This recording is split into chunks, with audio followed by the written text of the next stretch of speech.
Magandang gabi, Pilipinas. Sa Frontline tonight.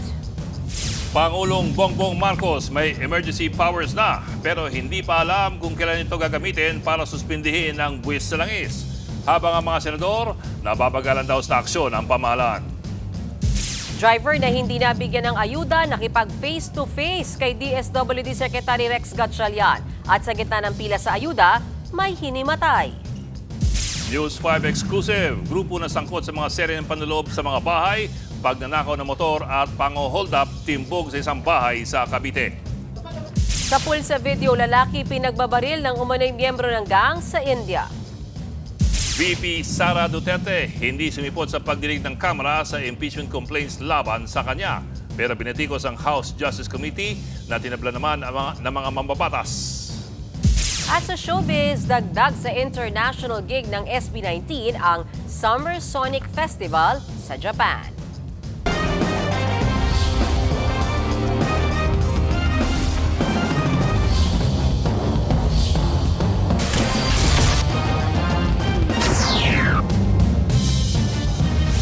Ang sunog na yan, sumiklab kaninang hapon sa isang residential area sa may FB Harrison sa Pasay City. Agad naman itong napula makalipas ang lagpas isang oras. Isa ang sugatan dyan habang 20 bahay ang natupok. Iniimbestigahan pa ang sanhi ng apoy. Naisabatas ng emergency powers si Pangulong Bongbong Marcos para suspindihin ang buwis sa langis. Pero hindi pa raw niya alam kung kailan ito gagamitin. Ang ilang senador naman nababagalan sa aksyon ng pamahalaan habang ang mga pasahero at driver tila araw-araw sumusuong sa giyera sa kalsada. Narito ang aking frontline report.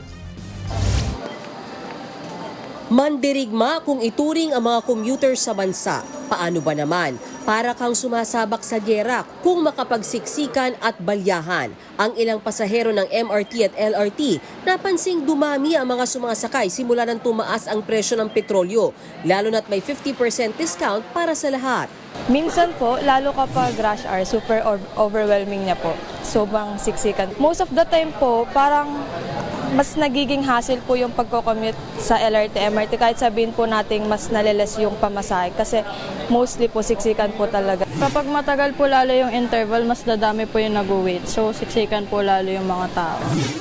Problema pa kapag nagkakaaberya sa MRT gaya ng nangyari kagabi sa Taft at Magallanes stations. Dahilan para matagal na pumila at maghintay ang mga pasahero. Kahapon, halos kalahating milyon ang sumakay sa MRT habang higit 400,000 naman sa LRT. Sa Commonwealth Avenue sa Quezon City, walang masakyan ang mga pasahero dahil limitado ang bumabiyahe. Ang mga commuter dumidiskarte para makasakay. Trakarin ko na lang, papuntang pa ako. Tiyaga-tiyaga lang din tayo ngayon kasi wala eh. Tataas talaga yung gasolina. Paano ang balak bukas? Bala na po. Epekto pa rin ito ng mega oil price hikes dahil sa gera sa Middle East. Kanina, nilagdaan na ni Pangulong Bongbong Marcos ang batas na magbibigay sa kanya ng emergency power para suspindihin o tapyasan ang excise tax sa langis. Hindi pa rin kasi tiyak kung hanggang kailan lolobo ang presyo ng petrolyo. Yun nga lang, kahit may emergency powers, hindi pa yan agad gagamitin. Titignan ngayon natin kailan ang pinakamagandang oras, when is the best time to use that new authority, because there are conditions within the law that have to be satisfied. Mahirap talaga dito is pabago-bago ang presyo. So mahirap talaga magplano. Dahil ramdam ang malawakang epekto ng taas presyo ng langis, pinirmahan ni PBBM ang Executive Order 110 na nagdeklara ng State of National Energy Emergency. Malinaw ang salitang ginamit natin, energy emergency. Hindi ito emergency ng pangkalahatan. It is a very specific and a very precise emergency. It is an emergency of the energy sector, the supply of energy, and the prices of energy. Dahil ang pinagmulan ng problema ay ang supply at ang presyo ng enerhiya. At yun ang kailangan naming tugunan ng direkta agad. Kaya that is why we declared not a general state of emergency but a state of energy emergency. Ang ilang senador nababagalan na sa aksyon ng pamahalaan. Mukhang sobra lang ang bagal. Kasi reactive eh, di ba? Isipin mo, narinig mo kahapon mismo, naka-break down ang Congress. My God, crisis na tayo, naka-break down ang Congress. Emergency situation, the President may call on the Congress at any time. Dapat kaagad nung nangyari ito sa Strait of Hormuz, na-anticipate na natin magkakaroon ng supply issues. No, unlike sa Ukraine, tumaas nga yung presyo pero walang supply issues niyon, no, kasi hindi naman tayo bumibili sa kanila. So ito dapat na anticipate kaagad, no. At when I say anticipate, kasama na dito yung pagdadraft ng National Contingency Plan. Kasi nga, ang punto naman natin dito is kailangan guided rin ang publiko at ang lehislatura kung ano ang gagawin sa bawat ibang senaryo. Kung hindi raw maaagapan ang problema sa langis, maraming mawawalan ng trabaho. Sa kabila ng agam-agam sa supply ng krudo, giniit ni Pangulong Marcos na sapat pa ito sa ngayon. Sa aming analysis, wala tayong problema para sa supply ng petrolyo at saka ng mga petroleum products. Isa sa mga tinitignang solusyon ng administrasyon para sa supply ng langis ay muling pagpapalakas ng ugnayan natin sa China. Sa kabila yan ng tensyon sa West Philippine Sea, hirit naman ni Senador Rodante Marcoleta, bakit hindi nating subukang manghingi ng langis kay US President Donald Trump? Sabi mo, ikaw naman na nagpasimula nito. Pwede ba yung oil mo na nanggagaling sa Alaska, bigyan mo naman kami? Pati Senador Ping Lacson, sinisisi si US President Donald Trump na dapat daw managot hindi lang sa krisis na hinaharap ng Pilipinas, kundi ng buong mundo. Isang buwan na simula ng sanib puwersang atakihin ng Amerika at Israel ang Iran. Dahilan kaya tumaas ang presyo ng petrolyo. Nakipag face-to-face kay Social Welfare Secretary Rex Gatchalian ang isang driver na bad trip dahil wala siya sa listahan ng mabibigyan ng ayuda. Bukod po dyan, isang tsuper ang hinimatay sa pila. Nasa frontline na balitang yan si Mobile Journal Francis Rivera. Sa kasagsagan ng init at siksikan sa bigayan ng 5,000 pisong ayuda sa mga tsuper sa Quezon City, isang driver ang nahimatay. Nakabulagta ang tsuper na agad namang sinakluluhan ng mga nakastandby na rescuer. Ngayong araw ang schedule ng mga tsuper para kumuha ng ayuda mula sa DSWD dahil sa epekto ng serye ng mega oil price hike. Hindi naabutan ni DSWD Secretary Rex Gatchalian ang insidente pero sinalubong siya ng mga reklamo. Gaya ng TNVS driver na si Hil Ibarra na bumalik ngayong araw dahil hindi raw nakakuha ng ayuda kahapon. Ako doon dito kami, dalawa kami. O sige, terok ko na yung ano. Ngayon na ito, nakabalik na kami. Tapos PUJ daw, dined ba kami. Sana huwag na lang, hindi na lang pinabalik kung wala akong may asahan. Halaga 5,000, magkukulaps ka pa rin. Relax lang po tayo. Tingnan po natin. Kaya siya na ho, high blood, high blood ako. Nilapitan siya ng kalihim at humingi ng dispensa. Basta na sa amin yung mga detalye nyo, i-notify namin yung TNC nyo para sa tamang oras at sa tamang araw ho kayo pupunta. Sir, pagpasensya nyo na kung sino nagsabi. Ngayong araw ho kasi talaga PUJ. Tiyempo namang nandun din ang representative ng Transport Network Vehicle Service, paliwanag ng Grab. Kulang sa dokumento ang mga wala sa listahan.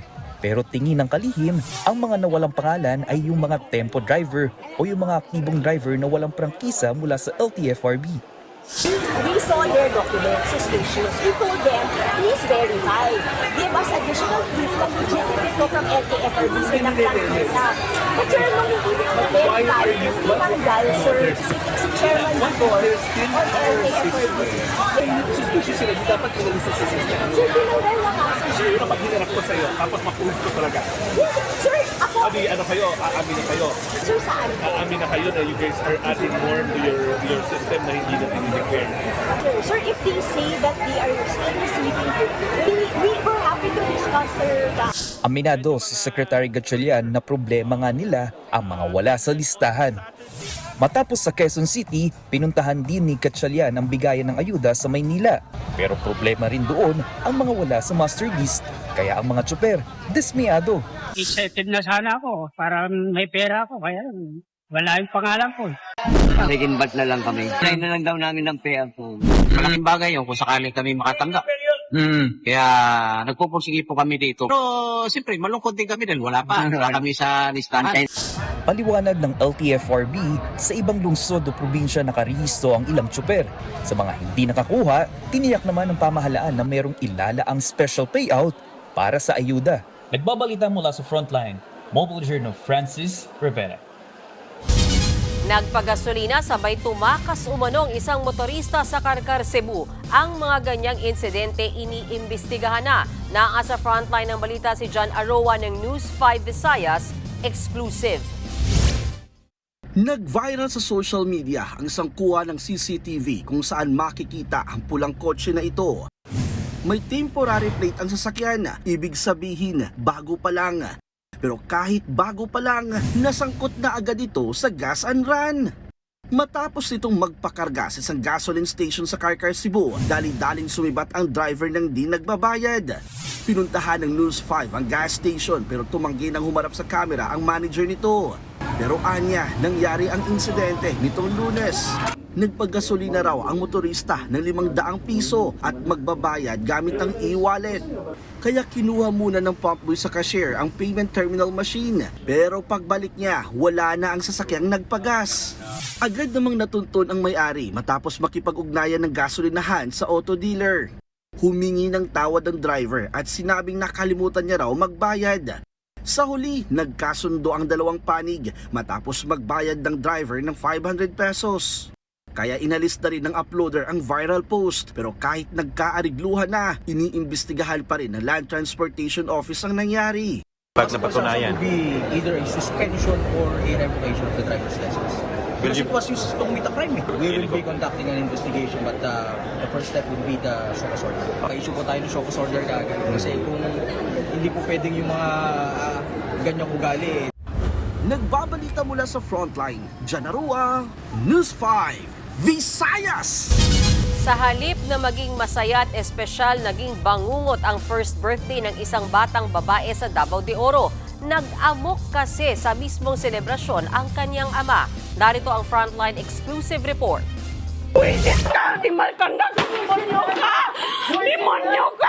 Pinagpapalo ng lalaking yan ng 2x2 ang mga gamit sa bahay na yan sa Pantukan sa Davao de Oro. Pati mga pagkain at dekorasyon, winasak ng lalaki. Nangyari yan sa mismong first birthday ng anak nila ng kanyang dating misis na si Emily. Hindi niya tunay na pangalan. Kwento sa News 5 ni Emily, pumunta ang mister sa birthday ng kanyang anak para magbigay ng regalo. Nang palabasin daw sila ni Emily para mag-picture taking, dito na raw nagsalita ng masasakit ang lalaki. Sinabihan daw siya ng lalaki na tila tinanggalan siya ng karapatan sa kanilang anak. Pero itinanggihan ni Emily. Dito na raw nag-amok ang dati niyang mister. Nadampot naman ng mga pulis ang nagwalang lalaki, pero pinalaya rin kalaunan dahil wala naman siyang kaso. Ang problema, nakatatanggap ngayon ng death threat si Emily mula sa kanyang dating mister. Nagalit daw kasi ito nang i-post niya sa social media ang video ng pagwawala. Sa ngayon, naghahanda na ng kaso si Emily laban sa dating niyang mister. Pansamantala siyang nananatili sa base camp ng Civilian Active Auxiliary para matiyak ang kanyang kaligtasan. Nagbabalita mula sa Frontline, Margie Bentulan, News 5. Nagbaon pa ng chichirya sa Kamara ang ilang kongresista na tila patama sa kontrobersyal na Mary Grace Piatos. Sa gitna po yan ang pagdinig sa impeachment complaint laban kay VP Sara Duterte na wala naman sa pagdinig. Nasa frontline na balitang yan, Mana Neniquez. May pwesto, may nameplate at upuan ang House Justice Committee para kay Vice President Sara Duterte pero no show ang bise sa kanyang impeachment hearing. Nagpadala lang ng sulat ang legal counsel ni VP Sara na Fortune Narvasa and Salazar Law. Dito pinuna ng kampo ng bise ang sinabi ng chairperson ng komite na si Congresswoman Jervy Luistro na may tuturing daw na mini trial ang pagdinig ng Kamara. Unconstitutional o labag daw sa saligang batas yan. Senado lang daw kasi ang maaaring tumayong impeachment court. We believe that the committee really has no jurisdiction to conduct any form of trial. Sa pahayag pa ng bise, pinababasura niya ang mga reklamo dahil kulang daw ang ebidensya. Buwelta naman ng mga miyembro ng House Justice Committee, erroneous o mali ang anilay palusot ng kampo ni VP Sara. Malinaw sa saligang batas at sa House Rules on Impeachment na may mandato ang komite na magsagawa ng pagdinig.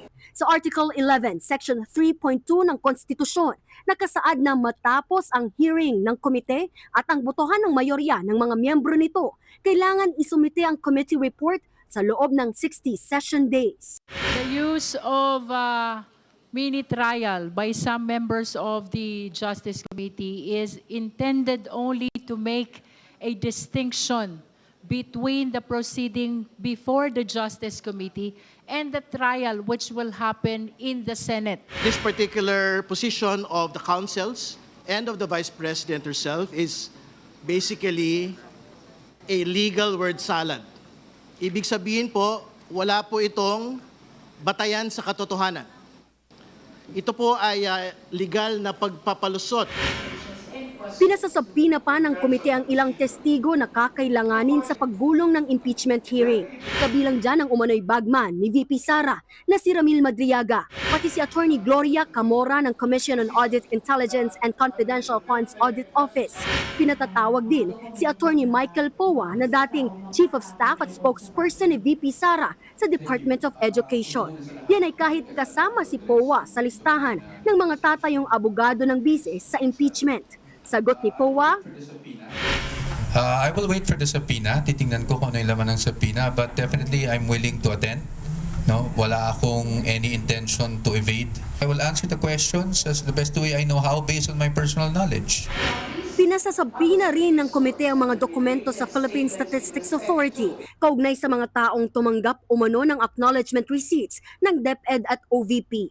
Kabilang na ang kontrobersyal na si Mary Grace Piatos. Tila may pasaring pangarya ng ilang kongresista na ibinalandra ang kanilang baong pagkain. Hinihingi rin sa NBI ang record sa investigasyon sa pagbabanta ni VP Sara sa buhay ni Pangulong Bongbong Marcos, First Lady Liza Araneta Marcos at dating House Speaker Martin Romualdez. Inaprubahan din ang mosyon ni Akbayan Party List Representative Shell Jokno para sa protective custody ni Madriaga.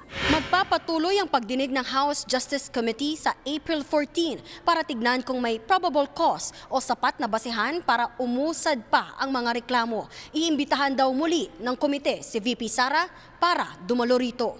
Nagbabalita mula sa Frontline, Marian Enriquez, News 5.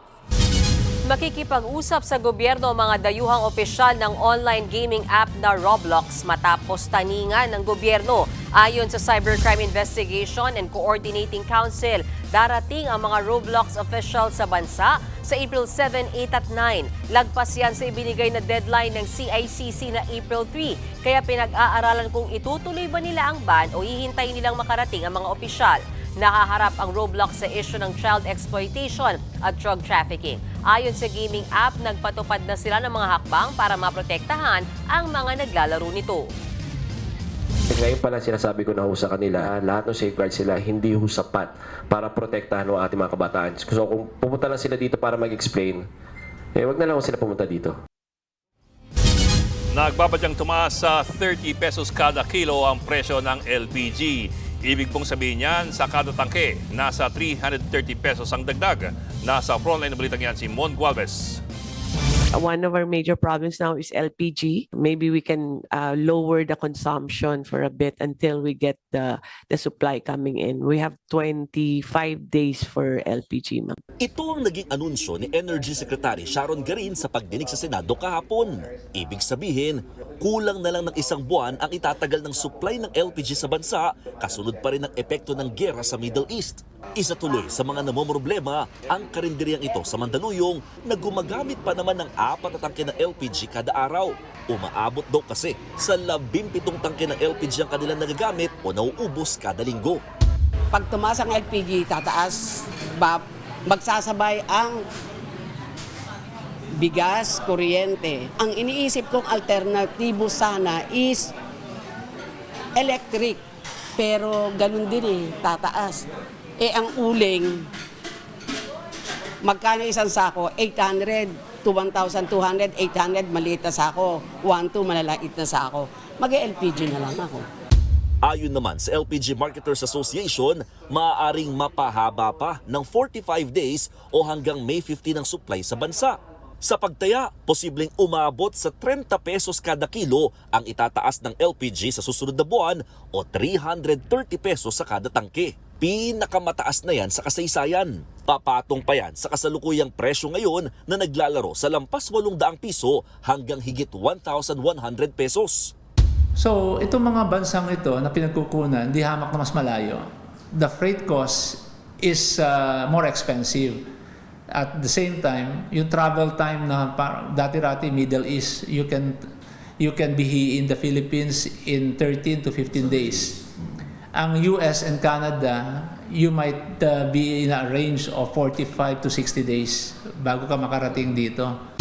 Bukod dito, maaari rin daw kausapin ng pamahalaan ang ibang bansa na may reserba rin ng LPG tulad ng Australia, South Korea, Japan at Russia na bumababa ng 30% ang demand ng LPG tuwing summer season. Giit pa ng grupo ng LPG marketers, mas matindi ang nararanasang gera ngayon sa Middle East kumpara ng mga nagdaang Gulf War at kahit ng COVID-19 pandemic. Ngayon lang kasi hindi na halos madaanan ng Strait of Hormuz kaya apektado ang 20% supply ng krudo at LPG na nanggagaling sa rehiyon. May alinlangan din ng grupo ng LPG companies sa idineklarang State of National Energy Emergency. Hindi ro kasi malabong magresulta ito sa pagkontrol sa presyo na ilalabas ng mga kumpanya. Nagbabalita mula sa Frontline, Mon Gualvez, News 5.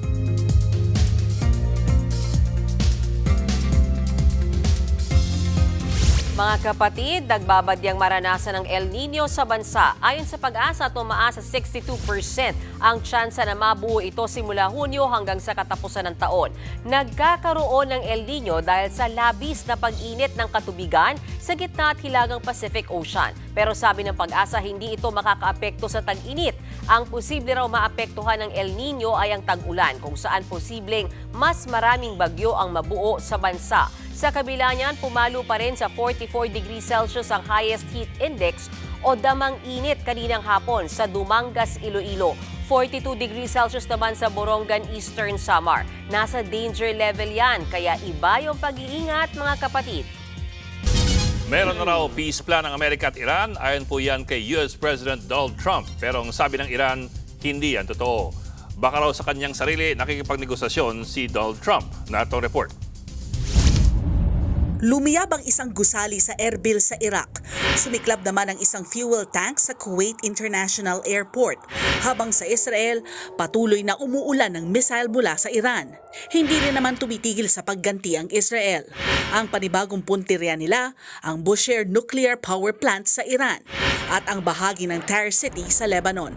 Mag-iisang buwan na ang bakbakan sa Middle East. Ang tanong ng karamihan, kailan ba yan matatapos? Sagot ni US President Donald Trump na isa sa nag-utos sa pag-atake sa Iran. Well, I think we're going to end it. You know, I don't like to say this. We've won this. This war has been won. The only one that likes to keep it going is the fake news. Una na rin niyang sinabi na nakikipagnegosasyon na ang Iran sa Amerika para itigil ang giyera. Pinasinungalingan na yan ng Iran. Pero si Trump muling nagbitaw ng salita na mayroon ng peace plan. Sumang-ayon na rin daw ang Iran na hindi na ito magkakaroon ng nuclear weapon. Katunayan, may regalo pa raw ang Iran. It was a very big present worth a tremendous amount of money. So that meant one thing to me, would deal with the right people. Hindi na idinetalya ni Trump kung ano ang tinutukoy niya, pero may koneksyon umano ito sa petrolyo. Sa isang report, nagpadala umano ng 15-point plan ng Amerika sa Iran para sa isang buwang tigil putukan. Sagot ng Iran, nakikipagnegosasyon si Trump sa sarili niya. Nanindigan din ng bansa na hindi ito makikipag-ayos sa Amerika. Bago yan, nang asar pa nga ang Iranian military. Hey Trump, you are fired. Pero sakaling mangyari ang peace talks, handa namang pumagitna ang Pakistan. Nagbabalita mula sa Frontline, Faye Tobias, News 5.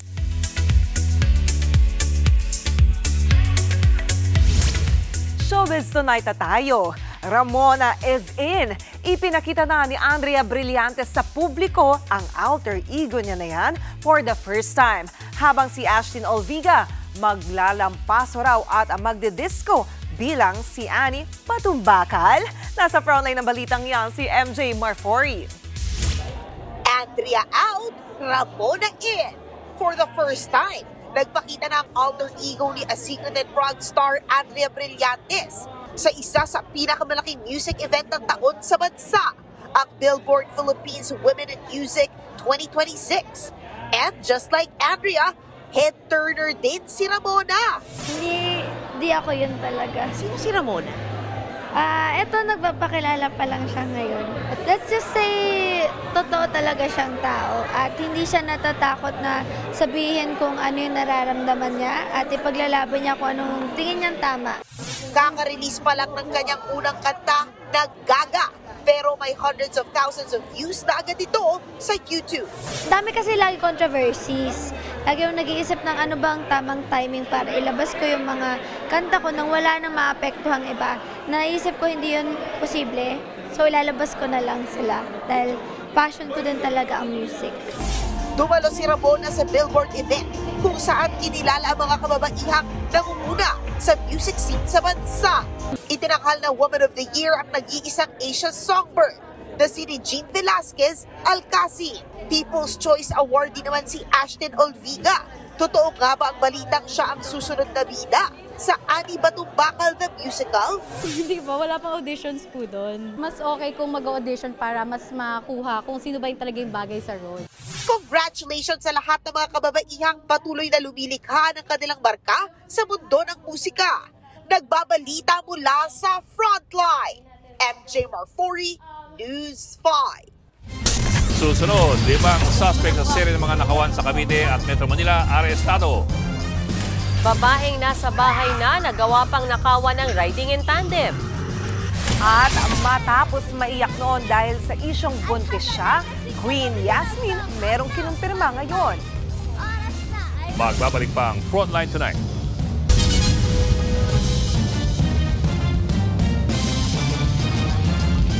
Mga kapatid, Ed Lingaw po, maging maalam at may pakialam sa mga napapanahong balita sa ating bansa.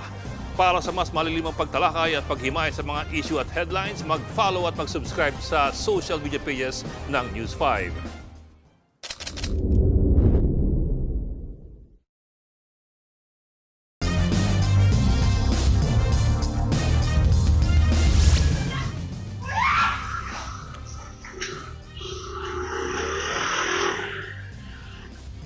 Inold up ng riding in tandem ang isang babae nakapasok na sa gate ng kanyang bahay sa Makati City. Hindi nakita sa CCTV pero nanutok daw ng barel ang backrider ng motor. Nablod sa biktima ang kanyang gintong kwintas, nagkakalaga ng 60,000 pesos. Ayon sa biktima, pauwi pa lang sa kanila ay napansin na raw niyang nakabuntot ang riding in tandem pero hindi raw siya naghinala lalo't nakasuot ng uniforme ng motor taxi ang rider. Na-report na niya ito sa mga pulis. Kalaboso ang grupo ng mga notorious na magnanakaw sa Cavite. Sangkot din daw sila sa serye ng mga motor napping at pango-hold up. Nasa frontline balitang yan, si News 5 Mr. Exclusive, Gary De Leon. Bukas ang pinto. Bukas. Sinalakay ng mga pulis ang bahay na ito sa General Trias, Cavite. Nabulabog pa sa pagkakatulog ang mga target ng operasyon. Bukas! Bukas! Inaresto ang 4 na lalaki at isang babae. Sangkot umano sila sa serye ng mga nakawan sa bayan ng Tansa. Ang kanilang krimen, ilang beses nasa pool sa CCTV. May nakuha ng naghahanap ng loloobang bahay. Meron ding video ng suspect na umakyat sa gate ng isang bahay.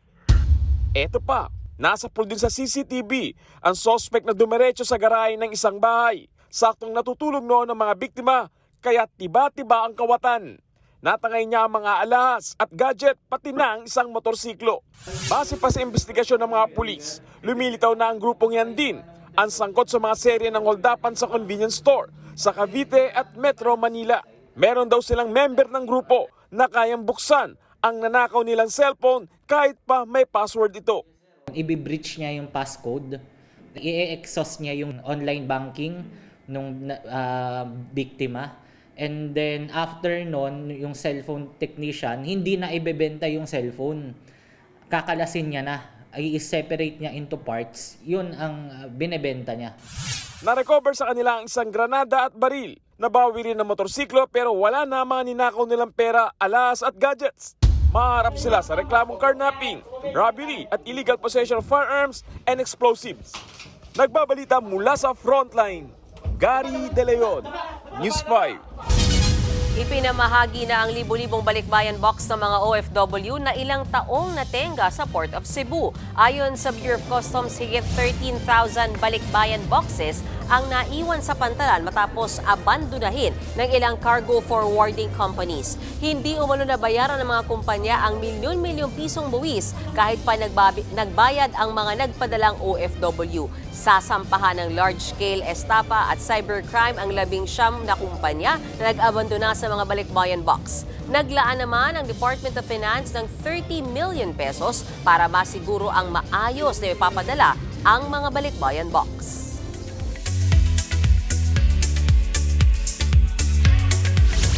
Nadagdagan ang international gig ng P-Pop Kings na SB19. Bukod sa Lollapalooza sa Amerika, magpe-perform din sila sa Summer Sonic Music Festival sa Tokyo, Japan. Sa August 15, ang Japan gig ng grupo at gaya ng Lollapalooza, SB19 ang first Filipino act sa Summer Sonic. Bigatin din ang kasama nilang performers like Blackpink Jennie, Lorde, Olivia Dean, Baby Monster, Les Serafim at Kodaline. Exciting yan, lalo't may collab ng SB19 ang Japanese pop group na Be First sa kanta nilang Toy Friend na part ng kanilang upcoming album na Wakas at Simula. Ipe-perform kaya nila yan together? Abangan natin! Pumaldo ang Netflix dahil sa global superstar na BTS. Paano ba naman? Milyones agad ang viewers sa kanilang comeback arirang concert. Ayon sa Netflix, pumalo sa 18.4 million viewers sa buong mundo ang nanood sa kanilang streaming platform. Katunayan, nag-number 1 pa yan in 24 different countries. May 2.6 billion impressions din ang naturang concert ng BTS sa lahat ng social media platforms ng Netflix. At speaking of BTS, trending din agad ang performance video ng BTS sa kanta nilang Swim. May almost 5 million views na yan agad sa YouTube.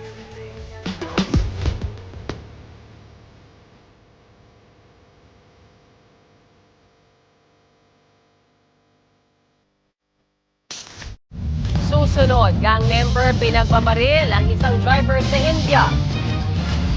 Elepante na ispatang nakatambay sa kusina. At si Harry Potter magbabalik na. Tutok lang mga kapatid dito sa Frontline Tonight.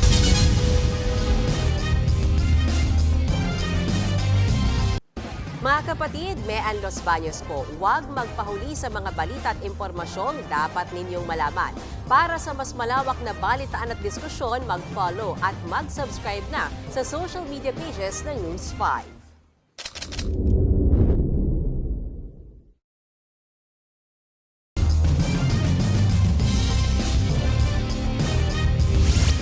Pinagbabaril ng gang member ang isang lalaki sa India. Sa kuha ng CCTV, kita ang biktimang nakasakay sa SUV.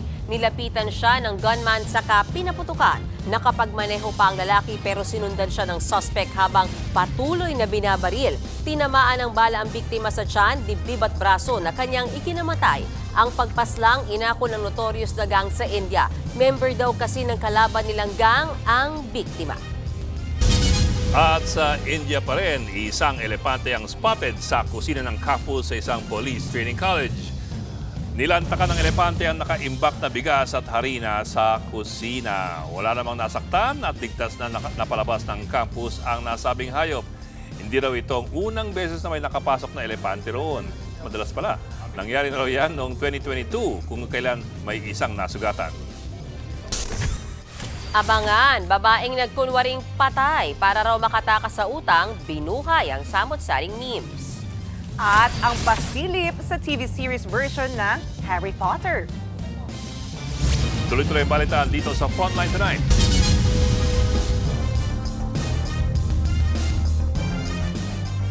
Mga kapatid, Johnny Alipon po, maging updated sa latest entertainment at lifestyle.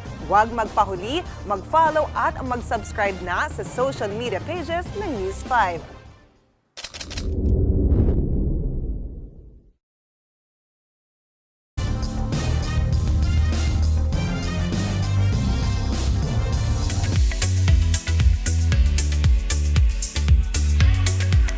Totoo na to at hindi na fake news. Buntis na ang online sensation na si Queen Yasmin. Kinumpirma niya yan sa isang interview at sa kanyang mismong Facebook post ngayong gabi. Chika ni Queen, 3 weeks na siyang preggy sa partner niyang si Elmer Villacura aka Troy Tuyor.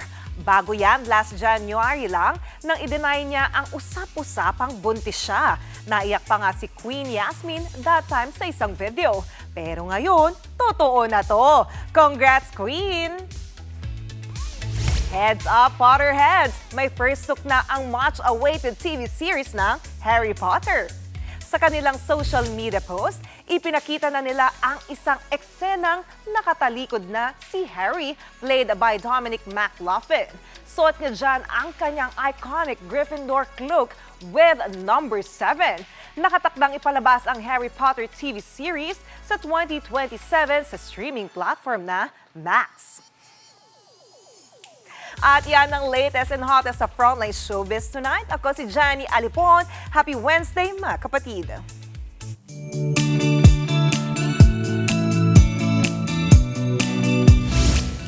At para man sa ating pabaong pampagood night, maraming lumilitaw na meme na mga nagpapatay-patayan. Binuhay kasi yan ng isang viral na babae.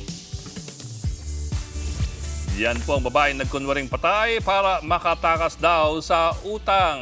Sinend niya yan sa naniningil sa kanya. Sabi ng batang 90s, aba parang ganyan ang teknik namin kapag pinapatulog sa tanghali, nagtutulog-tulugan.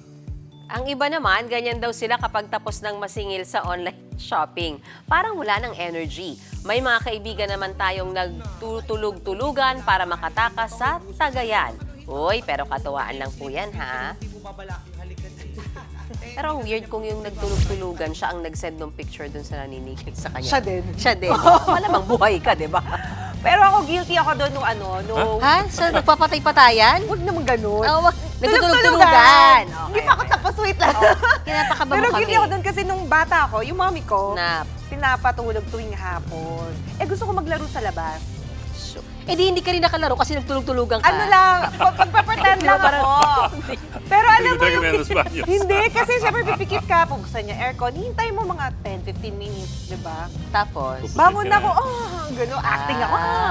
Kunyari, bagong gising mo, pwede na ba Best ako actress. Gano'n. Diba? Stretch. Yun, gano'n. Pero hindi ka talaga natulog. Yes. Kala mo na, isama yung nanay. Alam naman niya yun eh. Ay, mommy, if you're watching, I love you. May sala siya ng bata. Ngayon lang po nang umpisal. Sa national TV pa. Yan po, 45 minuto pag-iwas malagang headlines. Balitaan diskusyon para sa paghubog ng matalinong opinyon. Kami inyong kapatid sa Balitaan sa Public Service. Ako po si Mean Los Baños Oroseo. Ako lang po si Ed Lingao, walang tulugan sa Frontline Tonight.